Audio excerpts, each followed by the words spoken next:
Welcome to episode 42 of Run It Straight, where we answer your questions about how to get better at rugby league. We don't sidestep the difficult topics, but rather give direct, straight up answers. In essence, we run it straight.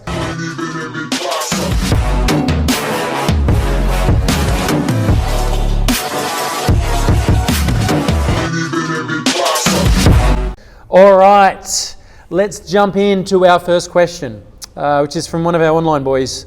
Who I won't say his name, but he recently got notice and has been invited to go on trial for the Roosters. We know who that is. Well done to him. So his question is, you guys have us doing a lot of mobility work, and I was wondering why it is so important. Okay, so increased range of motion equals an increased power output. Increased range of motion equals an increased speed via a greater stride length. Increased range of motion in all lifting provides better stimulation for hypertrophy and gaining greater size and strength in the gym, just simply by training through a greater range of motion. It also means that being able to train your joints through their full range of motion, you get to strengthen the whole lot of the stabilizers. Like there's some muscles around the knee that only get activated at the top 15 degrees and then the bottom 15 degrees of the movement pattern. So if you never get below 90 degrees, let's say in a squat, you never get to train those stabilizers in the VMO. They don't get activated maximally. So they'll be underdeveloped, and the risk of injury both in the gym and on the field will be higher because you haven't trained those stabilizers properly. Next, improved movement efficiency and energy usage. So believe it or not, when muscles around a joint are too tight, you end up using more energy to simply take a step when you're running than what you do if you have a sufficient amount of mobility in the joint. So what I've seen personally with a whole number of players is if someone's really, really tight and you improve their flexibility and mobility around the ankle, the hip and the knee, you can take 20 seconds off someone's bronco time just by improving their mobility because they're spending less energy on every single step, every time they're turning, and their push off is better. So their energy efficiency goes up so they don't get gassed as easily. And obviously, their bronco's better. What happens when they're on the field? They don't gas out as quickly. You could have someone who lasts 15, 16 minutes on the field. You improve their mobility. Now they can do a 23, 24, 25 minute stint. So if you want to get bigger, stronger, fitter, faster, make faster progress in the gym and get injured less, then work on your flexibility and mobility. But if you don't want any of those things, then by all means, skip it. Don't worry just skip it and stay tight. Cal, what do you want to add in on that? You've spot on right with everything there. The biggest thing is the reduced chance of injury, of a soft tissue injury, right? We see it all the time. You see it in the NRL, a lot of hammy injuries, a lot of calf injuries, and they could be weak in those areas, but a lot of it can be down and can come down to tightness. Look, we even see it in here. It's, what do I need to stretch for? And then, and they're trying to squat and they're getting some lower back discomfort. Yep. And then I'll go and I'll do a hip release, which is, I'll release their psoas and their iliacus, which is two of your muscles, two hip flexors, right? And the psoas comes here. Oh yeah, no. It's not they don't enjoy it for some reason. I don't know why. And the psoas goes through and attaches onto your lumbar spine. When it's tight, it pulls, and then they go to squat, and it's funny, they can go all the way up and down, and their back doesn't hurt. Funny thing, and it's like, this is why you need to stretch. Yep. But because it's unsexy, people don't like to do it. Yep. But honestly, it's probably the biggest area where you can start implementing flexibility and mobility work right now. It's one of the biggest areas of improvement because most people aren't doing it. And secondly, you can do a crap ton of it. It doesn't wear the body out. Whereas, we definitely advocate doing a lot of work and a lot of training. And if you want to be as good as you can, we talk about doing 25 or 30 hours of training a week.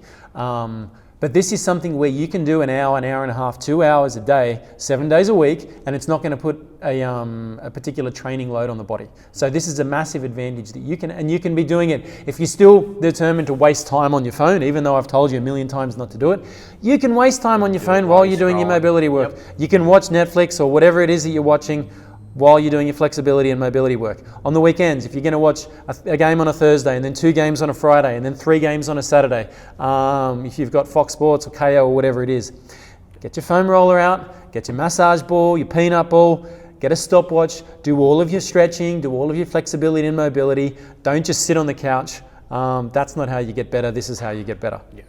And as you just said, it doesn't take anything away from your body. No. In fact, you recover better. You recover better. You feel better. We've all been on those long runs, those 8K, those 4Ks. The first time we run them, your legs feel tight, your calves feel tight, your quads, your hips, they're all just tight. Stretching is the best thing that's going to be. It's funny how they don't even listen. Yeah, like we have when we come into the off-season program and we do our 8K runs on a Saturday morning as a group, the whole academy, we all go. And every time, first 2-3 weeks, the start of the off-season, these boys, they stop halfway through the run or a quarter of the way, my calves, my calves, my calves. And you tell them to stretch it. You tell them to stretch it, and then they don't listen. Next week, it's the same thing. And so what I tend to have a habit of doing is I'll get some of the boys to come in. I'll actually do some soft tissue work on one calf. I'll spend literally 5 minutes loosening it. It usually causes them a lot of pain. That doesn't bother me. And we'll work through the knots in the calves. It hurts them while they're doing it. Then we go for the run. And the funny thing is at the end of the run, they're like, oh, Joe, my right calf didn't hurt at all. It's like, okay, yeah, that's the one that we released. What about your left one? My left calf cramped at exactly the same point. It's like, okay, so you understand having more flexibility and mobility in that leg means that it doesn't cramp, yes? Yeah, so if you stretch, like what I did in 5 minutes is the same. If you stretch for a week or two, you'll get the same result. It's just soft tissue can get you there a lot faster, right? Even still, if you'd stretched, no cramping. Funny thing. And then, look, that's just one example. Yeah. Okay, so. Spot on. Yeah, next question. What's the best way to remain disciplined and driven? You want to have a crack at this one first before I... Yeah. One of the biggest things is always have your end goal in mind. Always see literally what I wrote first. You looked at my notes, didn't you? Yeah, I must have. Always have the end goal in mind. Paint yourself the bigger picture. You know, the destination is only as good as its journey. You know, that's the biggest thing. Always remember, and it's also even good to look back of where you come from. Yeah. You know, see the progress that you've made, because sometimes we hit a plateau in anything, rugby league, lifting, life, anything, relationships even. We can hit a plateau. We don't feel we're all quite right, and we kind of take what we've done previously for granted. Yeah. So sometimes it's good to look back at yourself, see what you've done, see the progress you can make if you stay disciplined, if you get past this rut, this plateau. And yeah, just keep the bigger picture in mind. I think Goggins calls it the cookie jar, doesn't he? Yeah, you write down the things that you've jar. done in the past that were actually pretty cool. When you look back and you're like, well, okay, you know, I'm in a bit of a hard spot now. Yeah. I did something in the past. I can do this again. This new challenge in front of me. Exactly. So look, I was going to say the same thing. Write out your goals. You know the old saying of failing to plan is planning to fail. You need to have something that you're shooting for, number one.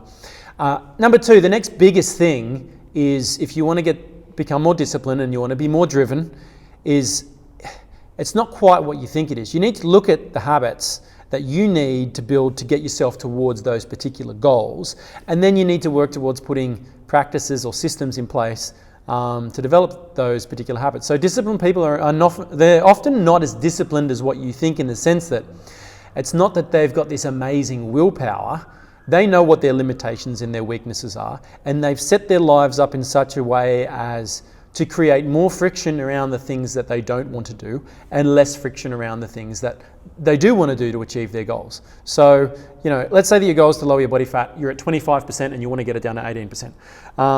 So obviously you need to build more discipline around your food and controlling what you're putting in your mouth.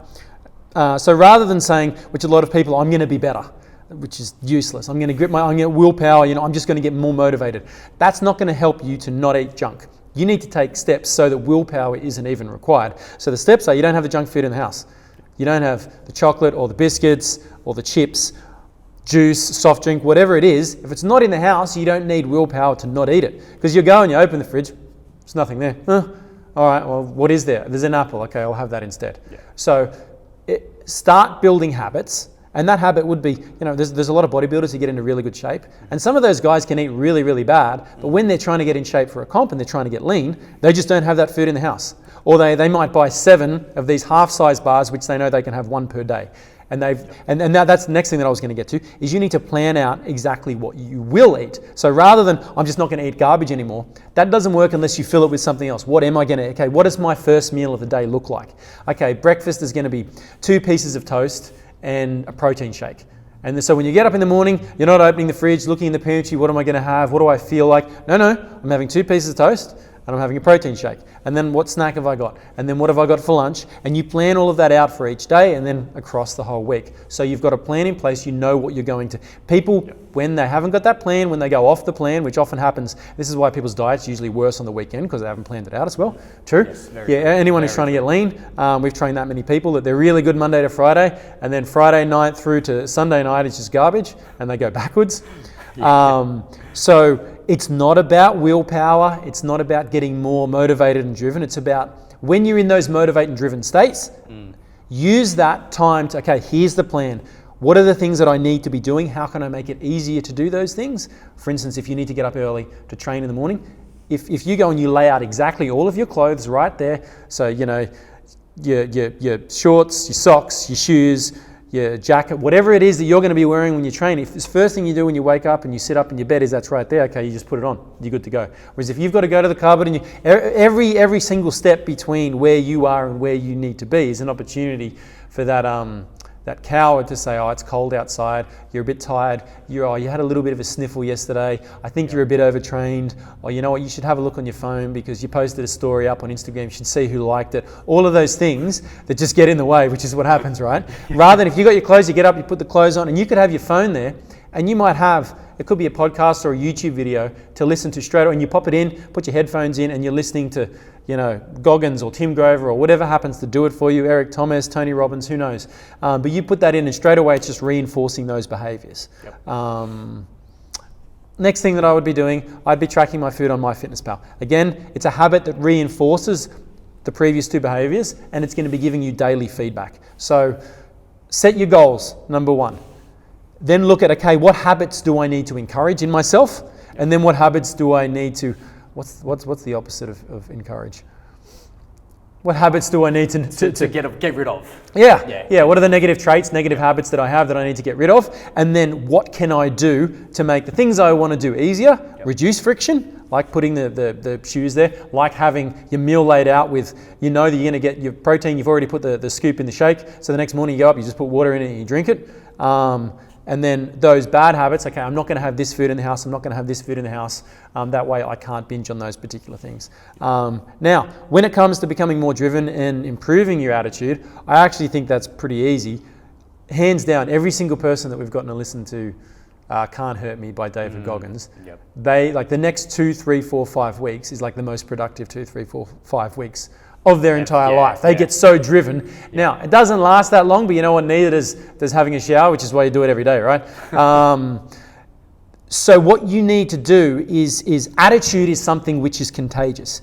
If you want to get a positive attitude, a driven, motivated attitude, you need to hang around positive, driven, motivated people on a regular basis. And this is why, you know, Goggins' book is such, it's like 16 hours. It's such, and people start, and even if you listen to half an hour a day, you listen to that seeps into you, and you're like, okay, it's cold outside, but you know, Goggins could friggin' run for 100 miles on broken shins, and he's crapping in his pants, and his body's. If he can do that, I think I can go for a jog when there's just a little bit of rain outside. It's not going to kill me, right? And when you start listening to audiobooks, to podcasts, you watch movies, sports movies, all those kinds of things, it starts to seep into you, and your personality to a certain extent will start to change, and you don't see things as obstacles or problems, but rather you start to see them as challenges, and you start to see yourself as someone who can take those challenges on. So, like I said, David Goggins, Tim Grover, we've done episodes where we've talked about these people that you should be listening to. If you haven't listened to Goggins' books, a lot of people, I've done Goggins. And you're like, what does that even mean? You've watched a few, motivational clips on YouTube. Buy the book, listen to the whole book. Trust me. Even people who, I've listened to all of his Joe Rogan podcasts and they hadn't listened to the book. They listen to the book and they come away, oh my gosh, that thing was so amazing. Yeah, he's got 2 books out now, okay? And look, it's not just him, I'm just using him as an example. Spend more time around those people that are particularly driven and motivated, and you will catch it. You will end up in the same place that they are. What's the old saying? You're the product of your 5 closest friends? Yeah, the 5 people you spend the most time with. Yep. You're the average of the 5 people you spend the most time with. So if you're spending an hour a day with Goggins, and that might be as much as you're spending with anyone else, that's going to start to have an effect on you. And then, on YouTube, instead of watching other people play video games on YouTube, go and watch some of these people. Ways. Okay, go and listen to some of these people. Go and listen to top business people, because elite people at the top of every field, whether they're entertainers or they're business people or they're athletes, they have the same traits, they speak the same language, and when you watch, sometimes they go on each other's podcasts and, you know, they're reading from the same hymn sheet. If you want to be more driven, you need to be reading from the same hymn sheet as what these people are. Okay? Okay, next question. What is the best way to make it into a rep side if you're a winger in under 16s and you weigh in at 61 kilos? Again, we did. It's similar to the last episode. Yeah, it is. Simple answer to this is you need to be ready. The secret is you need to be ready. Again, I did a Joe Knows episode on this a few weeks ago, which I will get Spiro to put a link to.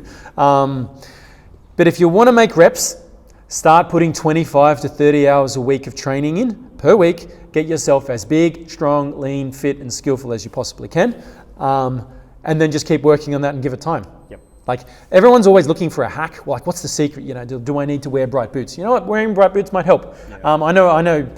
I'm not going to mention him, but he was someone who was trying out. He was actually in the gym literally before we recorded this today. Yep.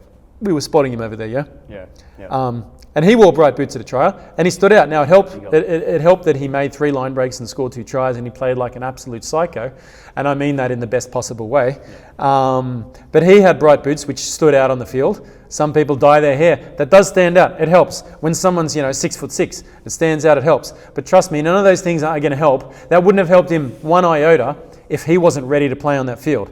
If he wasn't fit, strong, determined, and ready to give it everything that he had on that field, it wouldn't have made a lick of difference. So you've got to be all of those things. Now, speaking of this particular person, 16, weighing in at 61 kilos, it's very light. It's very light. And if you're a winger, depending on your height as well, you definitely need to... Yeah, look, in the future, sorry to interrupt, right, no. Give us your height. When you give us your age and your weight, the height allows us a little bit more context. Yep. The best way to make a rep side if you're a winger in under 16, so you're going, if you're under 16s, you're trialling for Harold Matthews this year. This is your last year of eligibility for Mats. Then you get 2 years of SG ball. I'll be blunt, unless you're absolutely brilliant, I think at 61 kilos, you're too light. And I don't think that you're going to make the rep side this year. You know, prove me wrong, but this is just, we've had enough boys come through the program. We've been to enough games. We've been to enough rep trials. Yep. We've watched enough actual rep footy. I mean, you know, a lot more recently than you've been through the actual system yourself. We've got that many boys that are in rep systems themselves. This is too light. Yes, yeah. It definitely is too light. And that's always one of the things, we've had feedback from boys who have gone through programs and development systems and things like that. And one of the biggest things, if they have been too light, if their skill is up to par, and most of the time it normally is, one of the biggest drawbacks has been their weight. Yep. As a block point, as a roadblock. It's just too small. It's just too small. And the thing is, because at that age, we've had a couple of boys here that have been wingers that have gone in, and they're in the mid 80 kilo range. And so you're giving away 20 or 25 kilos. And these days, the winger, what clubs are looking for, whether you agree with it or not, is they're not necessarily looking for just a nice, thin, fast winger who can run down the sideline. Most systems are built around the wingers and to an extent the centres, but definitely the wingers are like another forward. They're meant to be giving you metres coming out from your own zone. When there's a clearing kick that goes in, the fullback's going to run it back. First hit-up's usually one winger.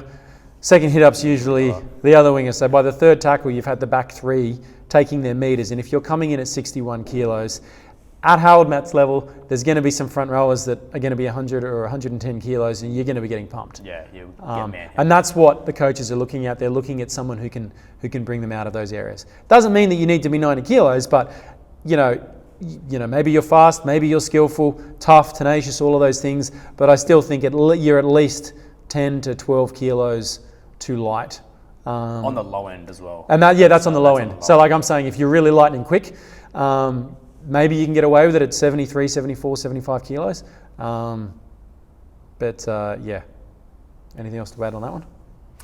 Nah, again, it's all, the biggest thing is put weight aside, say you get the 15, 20 kilos magically. It's all going to be dependent on how you play. If you're not ready to show up, if you're not ready to play at the best of your ability, ultimately you might not get picked. And look, like we said, you got to get ready. Yeah. Go. There's a Joe Knows clip mention it again. Spiro's going to put it in the show notes. Put the link there. And literally, I talked to you about this. I think I'm talking about SG Ball, but it's the same when it comes to Herald Mats. It's everything that you need to do to get yourself ready to make that rep side. Okay, because even if you were to somehow sneak into a side, you're going to get pumped. They do contact a couple of times a week, and then when it gets closer to it, they're doing it maybe 2 or 3 times a week. They're doing contact, and you're going to lose every single contest and every single effort because there's just not enough of you. That's the way that the game has gone. Whether you agree with it or not, again, we're not debating that. We're just debating with what it is, not what we want it to be. Okay, so you've got to get yourself bigger and stronger. And I think that's our last question. All right, guys, thank you very much. Please keep sending your questions in. Again, if you don't want them to go up, that's fine. You can let us know in the DMs. Send me any questions that you have personally. Please like, share, follow. Anything else, Spiro? Did I mention everything I need to? Detail, yeah. Like we said, as much detail. That was better. Your height would have given us a little bit more context. Other than that, we will see you in the next one. Cheers.